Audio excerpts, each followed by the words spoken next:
El mundo está cambiando muy rápido. Lo que hoy era una novedad, mañana se habrá quedado en algo antiguo. Ese frenético ritmo que muchas veces nos hace preguntarnos ¿y qué será lo siguiente? Velocidad que genera incertidumbre, a veces miedo, pero también intriga, ilusión y sobre todo emoción por conocer.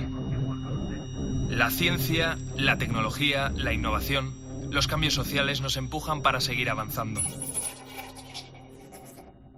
Soy José Ángel Cuadrado y si tú me preguntas ¿qué será lo siguiente? ¿Qué va a ser lo siguiente? Yo te respondo, esto es lo que viene. Hoy mismo vamos a lanzar a audiencia pública el plan de ciencia.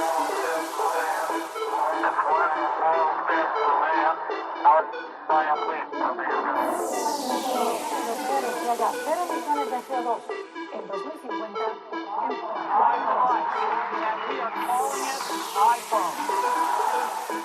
El comité ha llegado a una conclusión científica clara. Es una vacuna segura y efectiva. La tercera misión de SpaceX se ha acoplado con éxito. En COPE, José Ángel Cuadrado. lo que viene. Han pasado ya 2 semanas del trágico terremoto en Turquía y en Siria.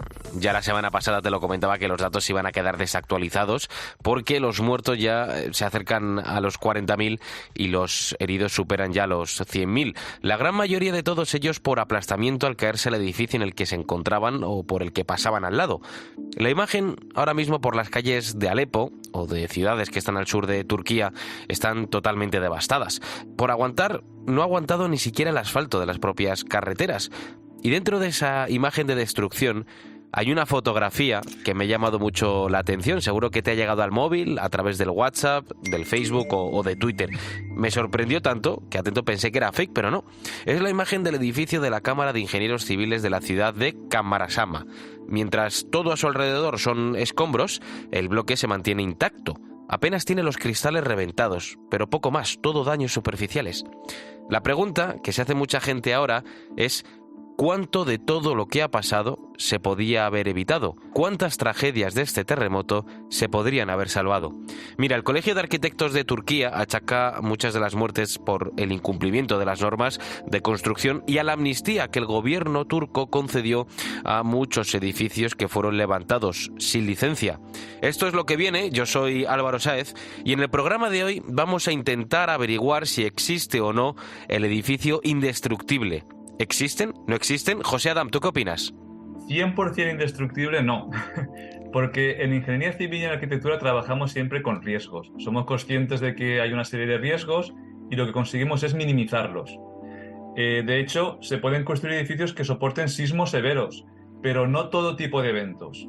Hay eventos impredecibles, tanto a nivel temporal como en cuanto a magnitud, sobre los cuales no podemos actuar.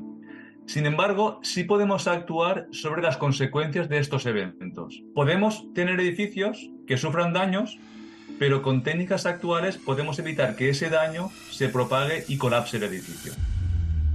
Lo que viene.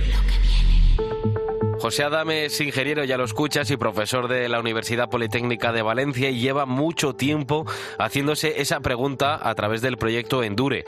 ¿Podremos evitar que los edificios no se derrumben? Por ejemplo, José, cuando hay un terremoto que ronda los 8 grados, como el que ha ocurrido en Turquía y en Siria, ¿es inevitable pensar que se van a destruir edificios o no? En el caso de Turquía tenemos la particularidad de que no había un terremoto, había 2 de alta magnitud.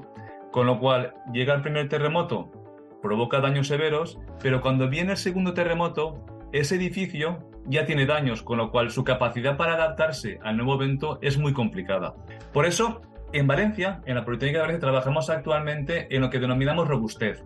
Es decir, diseñamos el edificio frente a sismos, pero le damos una última línea de defensa. Es decir, una parte del edificio puede colapsar, pero sin afectar al resto. Esto es este extra de seguridad que queremos darle a los edificios. En vuestro proyecto aseguráis que el objetivo, evidentemente, es que los edificios, como decías, no colapsen y, por tanto, no se produzca, para que la gente lo entienda en casa, esa especie de efecto dominó, ¿no? Ese es el caso, ese es el efecto dominó. ¿Y cómo lo conseguís? Esto lo conseguimos segmentando el edificio en una serie de partes que llamamos virtuales, y esos segmentos los conectamos con fusibles estructurales. De ese modo, cuando una parte del edificio va a colapsar y de manera irremediable va a propagar al resto del edificio, la parte que va a colapsar se separa del resto, evitando colapsos mayores. Y todo esto, José, no es por generar alarma a nadie que nos esté escuchando, pero en España estamos preparados para soportar terremotos como el de Turquía. ¿Nuestros edificios son indestructibles ante esos seísmos? Si por decir algo, en Madrid, que es una zona no sísmica en la que no hay terremotos, hay 2 terremotos como los de Turquía, no aguantan los edificios. Pero afortunadamente la sismicidad que tenemos en España no tiene nada que ver con la de Turquía. Tenemos el sureste de España, que es sísmico, son áreas de riesgo sísmico, pero la intensidad y magnitud va a estar muy lejos de lo que ha ocurrido en Turquía. Por tanto, podemos decir que edificios nuevos que se construyen según normas actuales van a ser seguros. Estamos hablando de temblores como la mayor amenaza para los edificios, pero, José, hay muchas más. El viento, la nieve, la lluvia, los cambios de temperaturas, las presiones. ¿Con qué sufren más los edificios? ¿Con qué sufren más? Pues sufren con todo. Sufren cuando viene un evento que no está previsto en su diseño. Es decir, podemos calcular edificios frente a sobrecargas de nieve, frente a viento, frente a terremotos, pero cuando ese evento cambia, porque cambian las reglas del juego, el edificio va a sufrir mucho. Y me refiero, por ejemplo, a cambios como el caso del cambio climático. Es decir, haces un edificio en una zona, pero por motivos de cambio climático o cambios urbanísticos, te cambian las condiciones de juego. Esa zona puede ser inundable, puede haber un talud inestable, un hundimiento del terreno. Es decir, sufren los edificios cuando viene algo no previsto en el cálculo. Y para ello habrá que adecuar los edificios en el futuro. ¿Significa eso que van a tener que cambiar su estructura, sus materiales o, por ejemplo, su imagen exterior? Cuando nosotros pasemos por la calle, ¿veremos los edificios distintos en el futuro para que sean más seguros? Las técnicas actuales de diseño y construcción de edificios ya son seguras per se. Estamos trabajando habitualmente con entramados, vigas pilares, losas. Y bueno, esa técnica constructiva ha demostrado ser fiable.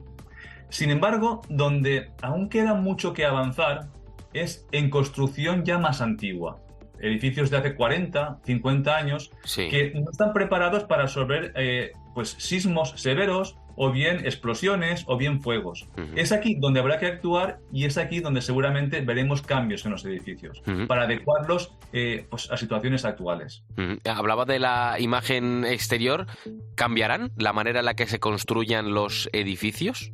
Hay mucha inercia actual en el ámbito de la construcción y aún trabajamos de manera casi artesanal. Llega el hormigón a la obra, se hormigona, se pone el hierro, en fin, es algo muy artesanal. La tendencia, en mi opinión, va a ser que el proceso de construcción va a pasar a ser más industrial, se hará mucho en la industria, en la fábrica y se llevará ya a la obra para montar. Este es el proceso natural. Es decir, mi visión es que la construcción va a ser como hacer un coche. Tienes unas piezas, las ensamblas. Y de ese modo tienes situaciones más controladas, menos factor artesanal, y yo creo que es lo que va a ir bien en el futuro cercano. Por tanto, la construcción de los edificios en el futuro va a parecerse más a cuando de pequeño construíamos castillos de Lego a como los edificios se están construyendo ahora. Exacto, pero sin embargo, con la evolución que hay actualmente en el ámbito de la construcción industrializada, se podrán hacer edificios ad hoc para cada situación. Es decir, no va a consistir en hacer 100 edificios iguales, sino que seremos capaces ya, en pocos años, conseguir que cada edificio sea diferente al de al lado, pero con elementos prefabricados. ¿Y esto abarataría el coste de los edificios? Abaratar como tal, se pueden conseguir ahorros importantes, pero lo que sí que va a abaratar mucho es en temas de durabilidad. Es decir, un edificio que se monta en una planta o en una fábrica va a ser más durable que uno que se hace in situ, porque controlamos más el proceso constructivo. Va a haber menos defectos, menos grietas, claro, y todo esto contribuiría a que hubiera más fallos. Sin embargo, teniendo un edificio ya controlado 100% en una industria, cuando llega al emplazamiento, sabes que va a ser más durable que otro. Porque cuando estás hablando del riesgo de que haya algún tipo de error humano, ¿a qué te refieres? ¿De qué tipo de fallos humanos hablas? Un error que podríamos decir que es habitual, bueno, habitual no, que es el que más ocurre cuando hay un fallo, es el detalle constructivo.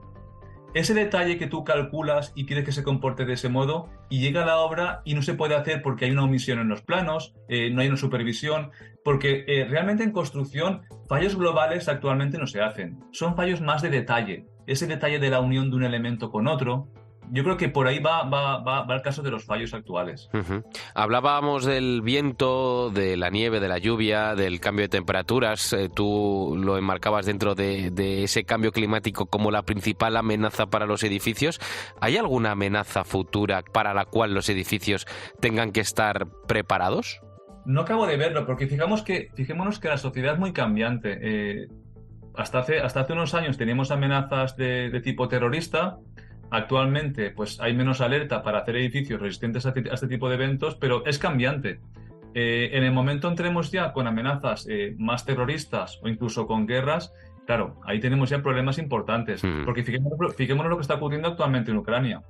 Cuando a un edificio pues, le impacta un misil, es complicado que se mantenga en pie. No está bunkerizado, como por así decirlo. Exacto. Es que eso no es viable. Es decir, hacer edificios que sean búnkers y resistentes a todo no es viable ni técnicamente ni económicamente. No se puede hacer. Y luego está el aspecto estético, que a lo mejor no es del todo funcional, pero sí que es importante. Exacto. Porque claro, si me preguntan, ¿eres capaz de hacer un edificio 100% resistente? Pues seguramente sí. Pero sea muy feo. Pero sería feo y la gente no sé si podría vivir dentro. Claro, a lo mejor le entraría esta claustrofobia a nivel social. Claro. No estamos preparados tampoco para vivir en burbujas, como por así decirlo. Pues José Adam, ingeniero y profesor de la Universidad Politécnica de Valencia, líder del proyecto Endure, proyecto que está en busca del edificio indestructible. Espero que aquí en Lo que viene podamos contar que José Adam ha encontrado ese edificio indestructible. Gracias a vosotros, un abrazo. En COPE, Lo que viene. José Ángel Cuadrado.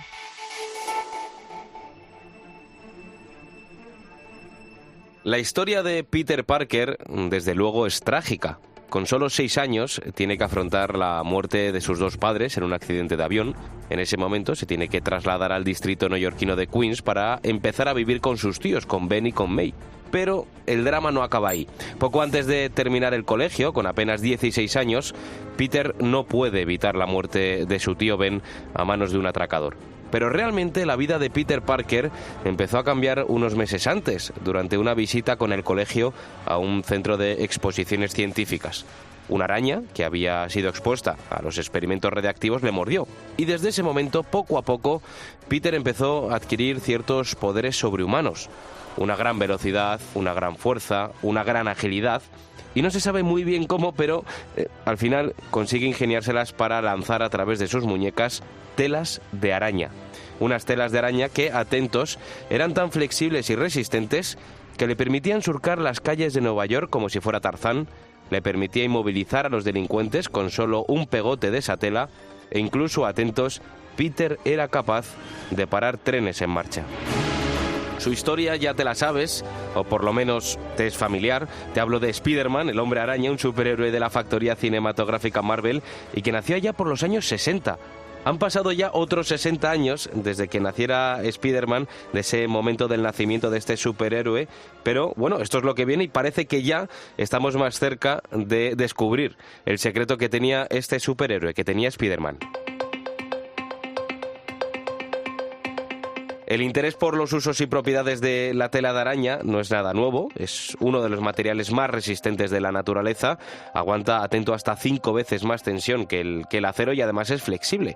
Atento porque las de algunas especies, como las de las viudas negras, son tan elásticas que sus hilos se han llegado a comparar con los de las cuerdas de guitarra. Pero esa versatilidad trasciende el campo de la lucha contra el mal, por ejemplo en la medicina. Hace 2000 años, Plinio el Viejo, en su libro Historia Natural, describía las propiedades antihemorrágicas de esta fibra natural. Bastaba con ponérsela por encima, por ejemplo, de una herida y lograba frenar sangrados que no eran demasiado graves. Cuentan también que en la Guerra de los 100 años los soldados llevaban cajitas repletas de telarañas para taponar las heridas de los caídos en las contiendas. ¿Por qué la tela de araña es uno de los materiales más revolucionarios en el campo de la biomedicina?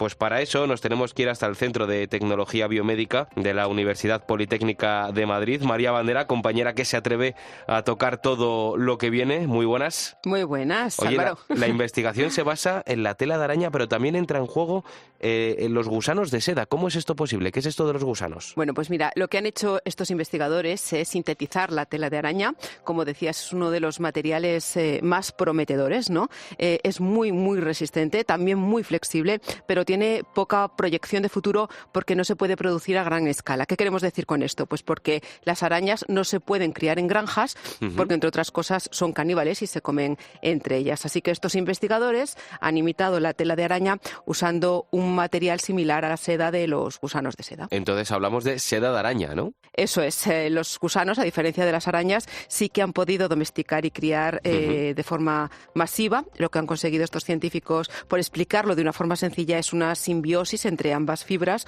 para conseguir un material resistente y muy flexible que se ha llegado a considerar un prodigio de la ingeniería estructural, con aplicaciones que en un futuro lejano pueden llegar a revertir daños en la médula espinal o también un ictus, por ejemplo. Pues eso va a ser lo que viene. Al frente de este desafío está metido José Pérez Rigueiro, profesor del Centro de Tecnología Biomédica y del Departamento de Ciencia de los Materiales de la Universidad Politécnica de Madrid. José, muy buenas. Hola, muy buenas, ¿cómo estamos? Oye, lo primero, la primera pregunta me la dejaba botando prácticamente María. ¿Qué aplicaciones prometedoras puede tener este tejido? ¿Para qué lo vamos a usar?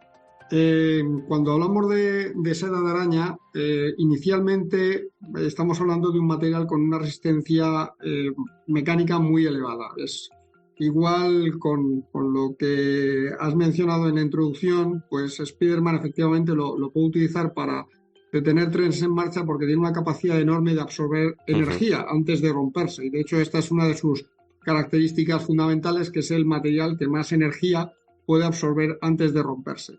El problema es que, claro, la posibilidad de utilizarlo en atención al precio pues limita mucho estas posibilidades, con lo cual ahora mismo todas las aplicaciones están centradas fundamentalmente en el uso biomédico, donde junto a estas características excepcionales desde el punto de vista mecánico se une otra que se ha descubierto o que también se mencionaba o que históricamente se ha ido siguiendo, pero que digamos se ha manifestado más recientemente, que es una enorme biocompatibilidad. La seda, tanto de las arañas como de los gusanos, es uno de los materiales más biocompatibles que hay, y en este sentido las posibles aplicaciones dentro de biomedicina están justamente en esta conexión de tener un material con una enorme resistencia mecánica y además que sea muy biocompatible, porque actualmente no disponemos de ningún material que cumpla estas dos condiciones. Esta seda, José, podríamos decir que se inspira en la tela de araña y que se usa para ello seda de gusano. ¿Cómo se consigue? ¿Cómo se produce esa simbiosis entre ambos tejidos? Sí, como también habéis mencionado previamente, el problema de utilizar la seda de araña es que es muy difícil conseguirla en cantidades suficientes como para que realmente sea útil para cualquier aplicación. Entonces, lo que hemos hecho ha sido utilizar un principio, una aproximación que se denomina biomimética, donde lo que hacemos es aprender de cómo la naturaleza, cómo los seres vivos desarrollan algún tipo de actividad o crean algún tipo de sistema para, inspirados o mimetizando estos principios, el tratar de crear algo que artificialmente sea útil. Entonces, hemos desarrollado un sistema de hilado que es biomimético en el sentido de que imita el proceso de hilado natural de las arañas, pero adaptado a la seda de gusano, utilizando la seda de gusano como materia prima, debido a que es muchísimo más fácil de conseguir en las cantidades que necesitamos para estas aplicaciones. Y en un futuro será más barato. Efectivamente. Hablabas de que no tenemos la posibilidad de producir cantidades importantes de esta seda de araña. Dos preguntas con respecto a esto. Una, ¿cuánta tela de araña necesitaríamos para parar un tren en marcha? Y en segundo lugar, ¿cómo se, perdona la pregunta, ordeña una araña? ¿Cómo se le extrae la seda? Bueno, la primera parte solamente podemos elucubrar. Por contestar la pregunta por elevación, hay algunos cálculos que dicen que con una seda de unos cuantos metros y con un diámetro del tamaño de un lápiz se podría parar un avión en vuelo. En fin, esto, digamos que... Nadie se ha puesto a comprobarlo de momento, ¿no? No, ni parece que entre dentro de las aplicaciones. Es que me parece alucinante. ¿Y cómo llegan a esa conclusión? Simplemente porque lo que sí se puede calcular es cuál es la energía que tiene el móvil, sea el avión o sea el tren, y se puede calcular cuál es la energía que absorbería un material con esas dimensiones, suponiendo que pudiésemos llegar a hacerlo. O sea que, y yendo a la segunda pregunta... ¿Cómo se ordeñan arañas? Es un proceso muy... que a día de hoy, es decir, ya llevamos bastantes años realizándolo, pero a día de hoy sigue siendo bastante motivante el hacerlo. Aprovechamos...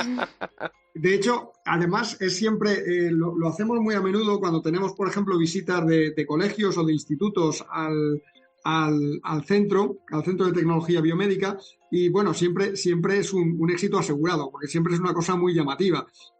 Para ello aprovechamos que el mismo hilo que la seda utiliza para construir la telaraña es el mismo que utiliza como hilo de seguridad. Todos tenemos en mente cuando la araña, por ejemplo, está colgando de alguna superficie, pues es el mismo hilo. Entonces, siempre, por tanto, la araña tiene un pequeño cabo de ese hilo, digamos, dispuesto a colocarlo sobre cualquier superficie, porque para ella tiene una misión vital, que es, claro, que si en algún momento tiene que escapar de algún depredador, o si hay algún problema con la superficie sobre la que está caminando, que no caer, claro, porque para la araña podría ser cualquier caída fatal. Entonces, pasando un trocito de celofán por la parte de las hileras, es posible enganchar este pequeño cabo, y entonces eso ya se lleva a un cilindro que tenemos, a una máquina de hilado que tenemos preparada, que es un cilindro que rota y sobre sí mismo, y además se traslada, con lo cual somos capaces de dominar el hilo. Y ahí se va enrollando el hilo de la araña. Eso es.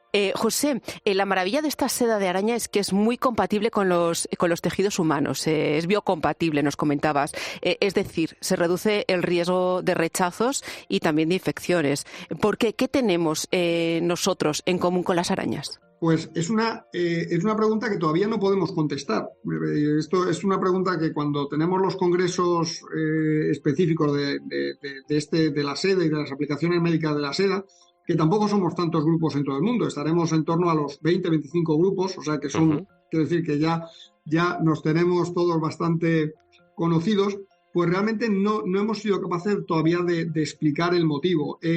Pensamos que está en la composición. La seda está formada por proteínas, igual que nosotros, uno de nuestros componentes principales son también las proteínas, pero con una composición tan diferente a las nuestras que el resultado es que nuestro sistema inmunitario no es capaz de reconocerlas. O sea, no lo reconoce como algo ajeno. Entonces, todo parece indicar que está relacionado precisamente con esta composición tan singular, pero no pasan de ser suposiciones. O sea, el motivo último por el que es tan biocompatible no lo conocemos a día de hoy. Lo que pasa es que aprovechamos pues esta característica de que es invisible al sistema inmunitario, y por lo tanto podemos hacer con la seda lo que no podemos hacer con la mayor parte de los otros materiales. ¿Y efectos secundarios, José, tiene? Super velocidad, super fuerza, de eso de momento nada, ¿no? No. De eso no tenemos. No hay riesgos de ir creando pequeños Spidermans por ahí. Oye, para terminar, haznos una cábala. ¿En cuánto tiempo vamos a ver esta seda de araña en los hospitales? ¿En una cirugía, por ejemplo? ¿Cuándo se va a empezar a usar? Bueno, eso dependerá de las aplicaciones. Habéis mencionado antes algunas de las aplicaciones.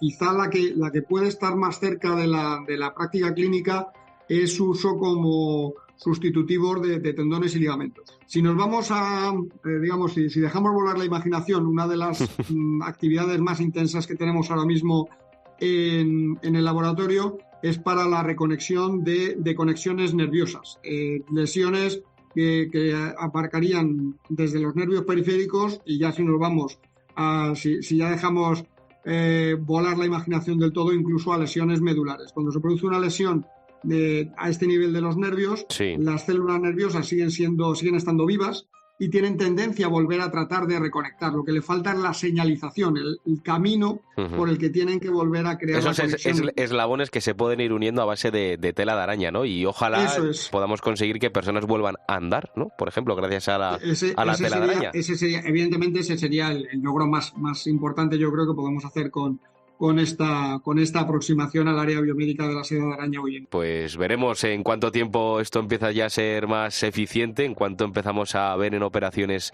de tendones, de ligamentos, esta seda de araña, qué aplicaciones, ¿no?, se le van a dar en el futuro en el campo de la biomedicina. José Pérez Rigueiro, profesor del Centro de Tecnología Biomédica y del Departamento de Ciencia de Materiales de la Universidad Politécnica de Madrid, gracias por hablarnos aquí en Lo que viene del futuro. No, muchas gracias a vosotros también por darnos la oportunidad de poder explicar la ciencia que estamos haciendo en este país y recordar que en algunos de los campos, pues vamos, estamos Somos pioneros. En el pelotón de cabeza de los estamos en vanguardia. En este sector. Pues muchísimas gracias, profesor. Gracias a vosotros. Un saludo. Y María, yo te tengo que reconocer que a mí de siempre las telas de araña, tocarlas me ha dado mucho asco. A mí también. Yo las veía en cualquier sitio pero ahora, fíjate, aprendiendo todo lo que hemos aprendido con el profesor, ya me va a dar menos cosilla el tocarlas. A nada, a partir de ahora, respeto absoluto. hay que tocar el futuro. A Gracias, las telas María. de araña. Hasta luego, chao. En COPE, lo que viene. José Ángel Cuadrado. Carla está diagnosticada de esclerosis lateral amiotrófica, la ELA. El día que pusieron nombre a lo que le estaba pasando, jamás imaginó lo que le quedaba por vivir. Primero fue el no poder abrocharse el botón de la camisa, después los cordones de sus botas, después la dificultad para andar y ahora mismo, a día de hoy, ni puede hablar ni puede tragar. Su caso, su historia, su nombre, el de Carla, está dentro de una lista de más de 3.000 personas en España, según la Sociedad Española de Neurología. Y atento porque cada año hay 700 casos nuevos de, como dicen ellos, prisioneros de la ELA. Ahora bien, parece que esto vaya a cambiar para Carla y para esas 3.000 personas que ni pueden hablar, ni se pueden mover, ni siquiera pueden comer. Esto es Lo que viene, el programa en el que nos imaginamos el futuro, y de verdad te lo digo, cómo mola cuando el futuro que nos imaginamos es un mundo en el que nos ayudamos mutuamente y en el que las mentes más brillantes del mundo se ponen esos dones, ponen esa mente al servicio de los que más lo necesitan. Y de esto sabe mucho el profesor de la Universidad de Málaga, Ricardo Ron Angevin, doctor ingeniero en telecomunicaciones. Ricardo, bienvenido a Lo que viene. Hola, muy buena, bienvenido, muchas gracias. Oye, vosotros habéis desarrollado un dispositivo atento que es capaz de leer los pensamientos de una persona con ELA para poder domotizar su casa. Esto es una pasada, es decir, apagar o encender las luces, apagar o encender la televisión, poner música, todo leyéndole la mente. Bueno, sí, ese es el principio. No es tanto leer el pensamiento, sino interpretar la actividad cerebral del sujeto y transformar esa actividad cerebral efectivamente en comandos, pues para controlar algunos dispositivos dispositivos que pueda tener el usuario, el sujeto en su casa y pueda proporcionarle una mejor calidad de vida. Totalmente. Y todo esto lo hacéis a través de una especie, vamos a decirlo así, de casco, ¿no?, que va leyendo eso que dices tú, esos impulsos nerviosos que van pasando por nuestra cabeza cuando queremos, pues por ejemplo, pensamos en encender la luz. ¿Y todo eso lo vais asociando a diferentes rutinas domóticas de un hogar? Sí, en realidad se trata de un sistema basado en lo que se conoce como una interfaz cerebro-computadora, que, bueno, esa tecnología básicamente consiste en colocar unos electrodos en la cabeza de la persona. Sí. Y es verdad que con cierto entrenamiento una persona puede llegar a controlar su propia actividad cerebral. Entonces, en definitiva, el sistema lo que hace es leer la actividad cerebral del sujeto. El sujeto con dicho entrenamiento es capaz de generar unos patrones electroencefalográficos y el sistema, en cuanto detecta un patrón determinado, pues traduce esa detección en el control de un dispositivo. Vamos a intentar imaginarnos cómo es este dispositivo. Tenemos ese pequeño casco y enfrente tenemos una pantalla. Y a través de esa pantalla va leyendo en donde nosotros vamos fijando la mirada, ¿puede ser? Sí, a ver, hay varias formas para poder proporcionar un comando de salida. Digamos que el que hemos desarrollado nosotros consiste en presentarle al sujeto una pantalla de ordenador Previamente, evidentemente, al sujeto se le ha colocado los electrodos, hay un pequeño amplificador que amplifica la actividad cerebral y se la envía al ordenador, que es el que trata la información. Bien, ese ordenador, el que muestra esa pantalla, pues en dicha pantalla se va mostrando unos elementos que pueden ser perfectamente los distintos comandos para ejecutar o para controlar los distintos dispositivos. Entonces, ¿en qué consiste el principio de funcionamiento? Esos comandos, y además yo prefiero explicarlo antes que comando, porque es la metodología que utilizamos nosotros para dotar de comunicación. En lugar de comandos, se podría entender mejor con letras del alfabeto. ¿Letras del alfabeto? Vamos a suponer que presentamos en una pantalla las distintas letras del alfabeto y un sujeto desea mentalmente seleccionar una letra para luego escribir una palabra. Entonces, todas las letras empiezan a parpadear una detrás de otras de manera aleatoria. Entonces el sujeto en realidad lo que tiene que hacer es prestar atención a cuando la letra que le interesa parpadea. Y cuando no, pues no presta atención. Exactamente. Entonces lo que ocurre es que cuando una persona espera un evento, que sería el parpadeo, y no sabe cuándo se produce, por eso las letras parpadean de manera aleatoria, pues en cuanto se produce el evento, que es el parpadeo, automáticamente se produce un cambio en la actividad cerebral. Dicho de esta manera, aunque todas las letras parpadean, si yo me fijo en la letra A, solo cuando la letra A parpadea es cuando se produce ese cambio en mi actividad cerebral. Entonces, el sistema lo que está haciendo es leyendo constantemente la actividad cerebral del sujeto y en cuanto detecta un cambio, pues sabe perfectamente a qué letra estaba prestando atención el sujeto. Y cada impulso del cerebro, profesor, ¿es distinto para cada letra? Es decir, ¿mi cerebro actúa distinto cuando pienso en A que cuando pienso en B? No, en este caso es el mío porque yo no pienso, yo solo estoy atento a cuando la letra parpadea. Reaccionando. Exactamente, en este caso es una reacción. Si luego hay otras formas en las que se puede encontrar el dispositivo que es a base del pensamiento, pero en esta ocasión el dispositivo que hemos desarrollado es como respuesta a esos estímulos visuales.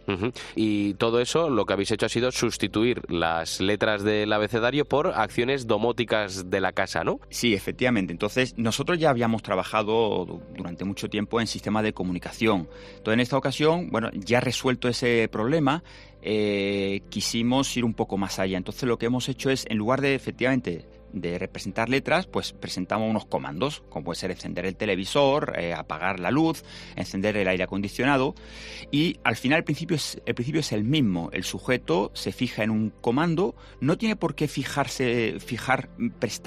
focalizar ese comando, solo tiene que prestar atención a cuando ese comando parpadea, y en cuanto parpadee, pues el sistema lo detecta y traduce ese comando en una acción sobre el dispositivo. ¿Vale la misma configuración para todas las personas? Es decir, ¿el impulso cerebral de todos es el mismo? ¿O cada vez que tengamos que establecer este dispositivo para una persona con él habría que reconfigurarlo todo? Bueno, eso es muy buena pregunta. En realidad, es básicamente si todos pensamos igual. Sí, en realidad la respuesta a ese evento, ese estímulo, la teoría dice que es una respuesta que se produce en un intervalo de tiempo, con una determinada amplitud, pero es verdad que luego cada uno tiene una respuesta distinta. Entonces, para manejar este sistema, previamente hace falta una calibración que suele durar 5 o 6 minutos, no mucho más. En cuanto se calibra el sistema ya sabe perfectamente cómo reacciona el sujeto ante la presencia de esos eventos, de esos estímulos, y ya estaría preparado el sujeto pues para poder seleccionar alguna palabra, algún comando en concreto.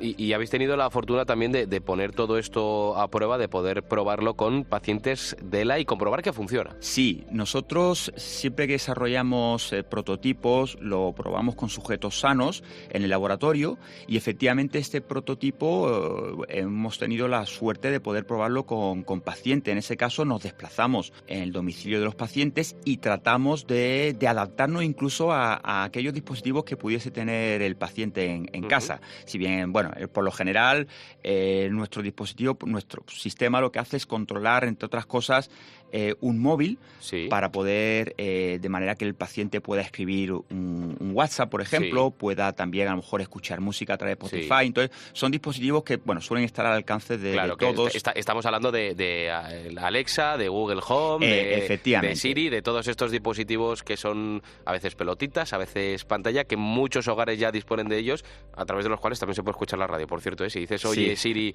pon la COPE, te la pone, o Alexa, pon la COPE, te la pone. Sí, porque además, como bien has comentado, el principio de funcionamiento es relativamente fácil. Nosotros, una vez que el sujeto selecciona un comando, entonces hacemos uso de asistentes de voz, es decir, el comando al final, hay una voz sintetizada que traduce ese comando, por ejemplo, encender el televisor, y bueno, pues si el televisor es un televisor inteligente, pues en cuanto oye ese comando se enciende. Lo mismo ocurre con, bueno, pues todas las aplicaciones del móvil. En este caso nosotros hemos puesto WhatsApp y Spotify, pero cualquier otra aplicación podría perfectamente ejecutarse sin más que poner el comando en la aplicación. Pues vosotros habéis aplicado toda esta tecnología que, hay que decirlo, ya existía, de la interfaz cerebro-computador, le habéis dado una vida útil para ayudar a estas personas con ELA.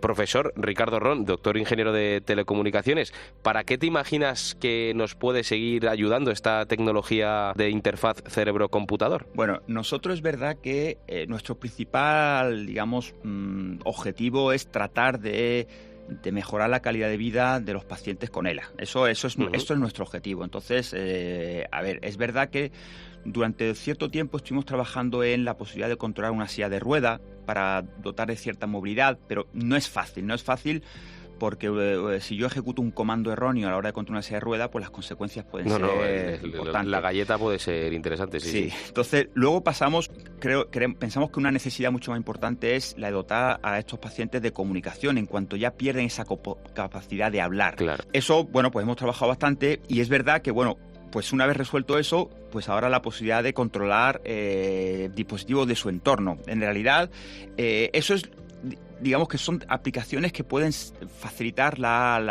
mejorar la calidad de vida de estos pacientes.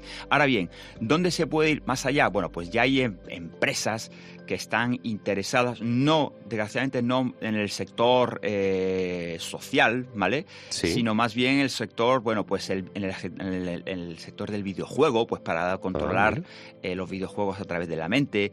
Ya empieza a haber cierto interés también, a lo mejor, bueno, pues el control de algunos dispositivos, algunos comandos del coche, pero bien, eso ya es un futuro más a largo plazo, ¿vale? No quiero decir con esto que lo que estemos desarrollando sea a corto plazo, pero es verdad que, bueno, pues controlar un coche con la mente, bueno, siempre que tengamos opciones de controlarlo como hoy día, pues probablemente eso llegue un poco más, será más bueno. Y eso será lo que venga, no sabemos cuándo. Lo que sí que ya está aquí, lo que viene, es lo que ha hecho Ricardo Ron y su equipo de ingenieros de telecomunicaciones de la Universidad de Málaga, que han conseguido aplicar esta tecnología interfaz cerebro-computador a personas con ELA para hacer que su día a día pues sea un poquito más fácil, no sentirse tan dependientes. Ricardo Ron, doctor ingeniero de telecomunicaciones, profesor en la Universidad de Málaga, muchísimas gracias. Muchas gracias a vosotros por por divulgar este tipo de investigación, que siempre viene bien que se sepa lo que se hace en la universidad. Seguimos en lo que viene. En COPE, lo que viene. José Ángel Cuadrado. Seguimos en Lo que viene, el programa de COPE en el que hablamos de futuro, de tendencias, de ciencia, de tecnología, de lo que va a venir. Básicamente, nosotros aquí nos imaginamos cómo será nuestra vida en los próximos años. ¿Qué se puede hacer para mejorarla? Que yo creo que esa es la misma pregunta que se la hizo hace ya muchos años el inventor, por ejemplo, de la fregona o del submarino o del teleférico. Todos ellos, atento, que tienen algo en común, y es que salieron de nuestras fronteras. Porque sí, España es un país de inventores. En España hay mucha gente que se hace esa pregunta de cómo va a ser nuestra vida en el futuro, cómo vamos a solucionar los problemas que tenemos ahora. Por eso, hoy en Lo que viene nos vamos a meter dentro de la cabeza de uno de ellos. ¿Cómo son las personas que se imaginan el futuro? ¿Cómo son los inventores españoles? Y con el inventor que vamos a hablar ahora, tiene en su currículum patentes tan interesantes como desarrollar una tecnología capaz de detectar cuándo hay gol y cuándo no en un partido de fútbol, como la tecnología de gol que hay ahora. También tiene un retrete sin cisterna, atento, incluso una máquina de abrazos. Enrique Villacé, seguro que me dejo alguno de tus inventos. Bienvenido a Lo que viene. Bueno, pues sí, alguno te has dejado, pero vamos, es poca cosa, Álvaro. Me interesa mucho conocer alguno de esos inventos porque, por lo que yo sé, por lo que he estado investigando, no es que hayan sido descubrimientos tecnológicos como tal, ¿no? Por ejemplo, el de la tecnología de gol funciona a base de arena. Efectivamente, además, digamos que el objetivo era poder, digamos, acercar un sistema de ayuda al árbitro al fútbol base. Entonces, lógicamente, ahí la tecnología, bueno, hoy en día hay ya más tecnología desarrollada, pero entonces la tecnología que hay y la que había y la que hay ahora, que sigue siendo, digamos, un poco obsoleta o carente, bueno, pues decidí efectivamente crear este sistema. Y luego también tienes el retrete sin cisterna. ¿Cómo es esto? Sí, más que retrete es, digamos, el asiento donde nos sentamos, Álvaro. Es un asiento, bueno, pues que tiene una serie de circuitos con unas boquillas apuntando lógicamente al exterior, conectados a una toma de agua de la pared con una determinada presión que, bueno, mediante el relacionamiento de un interruptor lo que te hace es por esas boquillas que están colocadas de forma estratégica, digamos que enchufa el agua hacia el interior del inodoro en todas las zonas y la verdad es que se gasta mucho menos agua y es hasta mucho más higiénico. Y luego tienes la máquina de abrazos. Sí, esta, digamos, además es, vamos a decirlo, el ojito de hecho, sí, porque es un proyecto muy bonito, además, muy necesitado, aunque no lo parezca hoy en día, tras el tema de la pandemia. Bueno, pues la sociedad, digamos, cada vez está más encaminada a estar necesitada de vamos a decir, cariño, de abrazos, ¿no? Sí. Y bueno, es un proyecto muy bonito porque está enfocado, digamos, al sector de las personas, sobre todo con autismo. Qué bueno. Oye, ¿qué es lo que hay que hacer para ser inventor? Recuerdo, estamos hablando con Enrique Villacep, es inventor español. Enrique, cuéntame, ¿qué es lo que hay que hacer para ser inventor? Evidentemente yo creo que hay que inventar algo, ¿no? Pero ¿puedes ser inventor sin haberlo hecho aún? Sí. De hecho, nosotros en la asociación lógicamente decimos que la persona, digamos, se convierte en inventor en el momento que desarrolla una idea. Yo creo que a la mayoría de todos nosotros, en algún momento se nos ha, vamos a decir, encendido la bombilla, ¿no? Se nos ha ocurrido algo, hemos visto una situación y de repente, se te ha oído, oye, pues mira, si esto lo cambiamos así o lo mejoramos o ponemos esto otro, pues... Y siempre se han quedado ahí. O sea, son como ideas que han surgido, ¿no? Soluciones, pero siempre se han quedado ahí. Entonces el inventor, digamos que adquiere ya, digamos, la denominación de inventor cuando ya se dedica a desarrollarlo. ¿Qué se le pasa por la cabeza continuamente a un inventor? ¿Qué es en lo que está pensando habitualmente? Bueno, pues yo creo que se le pasa de todo. Vamos, de todas maneras, la asociación, por ejemplo, pues hay inventores, yo me incluyo también, que somos personas, vamos a decir, entre comillas, normales, ¿no? Somos personas de a pie, que tenemos nuestras profesiones, tenemos nuestras aficiones y demás. Y lo que sí que es cierto es que, bueno, el inventor es un poco más inquieto, ¿no? Más inquieto en el sentido de decir, he visto esto o he dado con esto, lo tengo que probar sí o sí para ver si funciona realmente, ¿no? Entonces, el inventor, esa inquietud la lleva siempre consigo. Digamos que está buscando como soluciones a todas las cosas. ¿Tú crees que España es un buen país para inventar? Lo digo porque los datos cada vez parece que son más preocupantes de la cantidad de talento que se marcha de nuestras fronteras, esa fuga de cerebros que se dice. Es una pregunta muy, muy buena, Álvaro. Además, España es un país con un talento y un ingenio muy, muy bueno. De hecho, nosotros con la asociación hemos podido asistir a ferias fuera de España y siempre hemos visto, pues por ejemplo, cuando se entregan los premios, primero, segundo, tercero, siempre hay algún inventor español entre ellos. Pero a su vez también, lo digo muy a mi pesar, España no es país para inventar. Sí es país para inventar, ¿vale? Pero digamos que hay dos agentes, vamos a hacerlo así, que son los que realmente tienen que dar ese empujón al inventor español. Uno, lógicamente, es la sociedad, ¿vale? Y otra es el sector, digamos, industrial, el sector empresarial.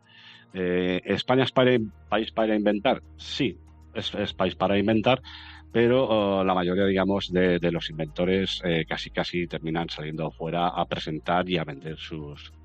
Tú ahora ayudas a otros inventores a que consigan sus metas, no solo con tu trabajo a la hora de patentar descubrimientos, sino también con la Asociación de Inventores de España, ¿no? Sí, efectivamente. En la asociación también llevamos a cabo esa labor, ese apartado que te he comentado anteriormente, esa comercialización, esa gestión comercial, cómo buscar a esas empresas que sean, las idóneas para adquirir esa explotación de la la patente.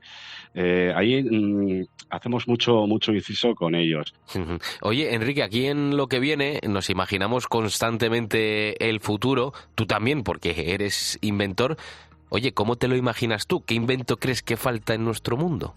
Ahora estamos en una era tecnológica y a medida que estamos avanzando en esta era, también surgen muchas, digamos, mucha demanda, se necesitan soluciones pues para problemas que se están dando lógicamente en un campo digamos tan nuevo como es la tecnología hoy en día. Entonces, siempre que se crea un invento, siempre necesita 2 o 3 inventos complementarios. Te voy a poner un ejemplo, digamos, muy rudimentario, ¿no?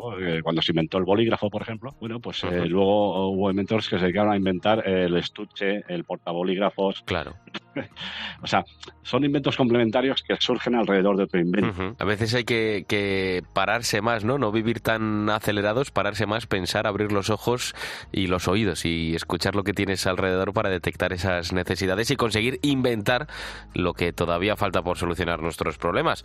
Eso será lo que venga. Enrique Villacé, presidente de la Asociación de Inventores de España, inventor español, muchas gracias por imaginarte aquí el futuro con nosotros en Lo que viene. Ha sido un placer, de verdad, estar con vosotros, Álvaro, y ojalá que el futuro nos depare siempre cosas buenas. Perfecto. Oye, cuando patentes algo importante, acuérdate de nosotros, ¿eh? Gracias a vosotros. Un saludo. Luego. En COPE, Lo que viene. José Ángel Cuadrado. Estamos llegando al final de este programa y para terminar, hoy te quiero hablar de un problema. Un problema que no es nuevo, pero que está cambiando y mucho a las generaciones del futuro, a los más pequeños. Es una adicción, la adicción al porno. Atento a este dato, 9 de cada 10 adolescentes de Baleares, que es de donde es el estudio, ha consumido en alguna ocasión material pornográfico. Y ojo, que 3 de cada 10 reconocen que acceden a través de Internet a este material sexual cada día. Su primera experiencia con el contenido pornográfico llega antes de cursar cuarto de primaria. Las primeras experiencias, entre un 15 y un 20%, siguen siendo los 8 o 9 años. Se encuentran con pornografía o la pornografía les encuentra a ellos cuando ponen una palabra significativa en un buscador. Acabas de escuchar a Luis Ballester, es uno de los autores del estudio que se ha basado en entrevistas a 3.600 jóvenes de entre 13 y 18 años, además de 2.600 familias. Son datos demoledores, porque estos investigadores de la Universidad de las Islas Baleares aseguran que se pueden extrapolar al resto de comunidades autónomas. Otra de las conclusiones es que la pornografía que ven los adolescentes es cada vez más violenta.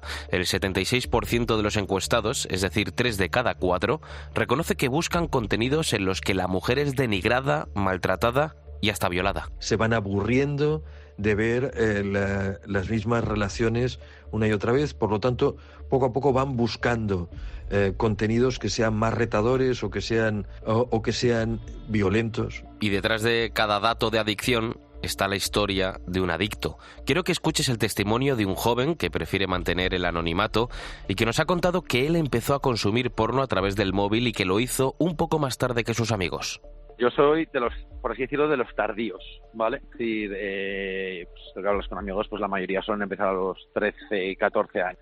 Y yo empecé a mis, creo que tenía 16 la primera vez que consumí. Ahora tiene 23 años. Este joven nos cuenta que él no llegó a estar enganchado a la pornografía gracias a la educación que recibía en su casa y que le hizo ser consciente de dónde se estaba metiendo. Yo me di cuenta del problema básicamente en el momento en que comencé. No comienzas con gusto, no es algo que... No es que digamos que ha tenido una adicción imposible de separar, ni mucho menos, pero sí que si he hecho la vista atrás, cuando tenía como ese nivel hormonal hasta arriba y que no era completamente, por así decirlo, libre como para decir, bueno, hasta aquí, llega un momento que pillas un ciclo y una rutina, cuando de repente dices, te das cuenta de que no te aporta nada en la vida y que lo único que está haciendo pues es nublarte y cegarte la vista en cuanto a cómo ves a la mujer o cómo ves todo el tipo de relaciones sexuales. ¿Y las soluciones? ¿Por dónde pasan esas soluciones? Según el autor de este informe, Luis Ballester, hay 2 ejes clave. 1, limitar el acceso de los jóvenes a la pornografía y 2, la educación. Lo que más va a prevenir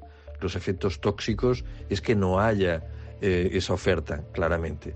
Pero lo que más va a prevenir que sepamos afrontarlo de una manera madura va a ser la educación. Es clave poner límites y varios gobiernos están tomando cartas en el asunto. El último ha sido Francia, será el primer país del mundo que impone el control parental de fábrica en todos los aparatos comercializados en su territorio, una especie de PIN parental que los jóvenes no podrán trucar, y lo va a hacer a partir del mes de septiembre. También en Alemania hay más control que en España y es obligatorio realizar un reconocimiento facial de la persona que quiere acceder a imágenes pornográficas para poder detectar así la presencia de menores. Y en Estados Unidos son varios los estados en los que se piden los datos personales de los que acceden al porno. Ahora lo que viene es hacerse esta pregunta: ¿se debería hacer algo similar en España? ¿Qué tipo de sociedad queremos en el futuro? Yo soy Álvaro Sáez, esto ha sido Lo que viene. Gracias por estar ahí con nosotros, gracias por dedicarnos un ratito de tu vida. Nos seguimos escuchando en COPE, en cope.es y en las redes sociales. Adiós, adiós.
Taste, oh, it's the way